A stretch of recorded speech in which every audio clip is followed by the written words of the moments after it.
புதுச்சேரியில் tipper lorry மோதியதில் தந்தையுடன் பைக்கில் பள்ளிக்கு சென்ற 2 மாணவர்கள் சம்பவ இடத்திலேயே உயிரிழந்த சம்பவம் பெரும் சோகத்தை ஏற்படுத்தியுள்ளது.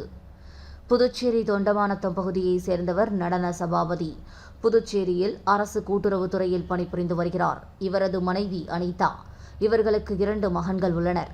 முத்திரையர்பாளையம் தனியார் பள்ளியில் ஜீவா 9ஆம் வகுப்பும் துவாரகேஷ் 4ஆம் வகுப்பும் பயின்று வந்தனர்.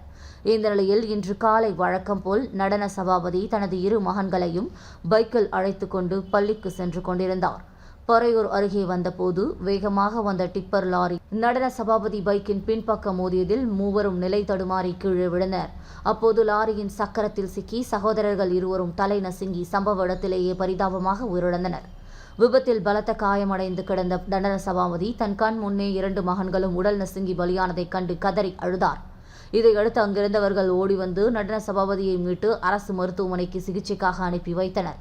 இதனிடையே விபத்து ஏற்படுத்திய லாரி ஓட்டுநர் தப்பியோடிய நிலையில் பொதுமக்கள் லாரியை அடித்து நொறுக்கி சூறையாடினர். மேலும் அப்பகுதியில் வேகத்தடை அமைக்க வேண்டும், கனரக வாகனங்களை தடை செய்ய வேண்டும் உட்பட பல்வேறு கோரிக்கைகளை வலியுறுத்தி அப்பகுதி மக்கள் சாலை மறியல் போராட்டத்தில் ஈடுபட்டனர். இதுகுறித்து தகவல் அறிந்த வில்லியனூர் போக்குவரத்து போலீசார் சம்பவ இடத்திற்கு விரைந்து வந்து உடலை கைப்பற்றி பிரேத பரிசோதனைக்காக அரசு மருத்துவமனைக்கு அனுப்பி வைத்தனர். போராட்டத்தில் ஈடுபட்ட மக்களிடம் போலீசார் பேச்சுவார்த்தை நடத்துவதை தொடர்ந்து போராட்டம் கைவிடப்பட்டது. புதுச்சேரியில் தந்தை கண் முன்னே 2 மகன்கள் பரிதாபமாக உயிரிழந்த சம்பவம் பெரும் சோகத்தை ஏற்படுத்தியுள்ளது.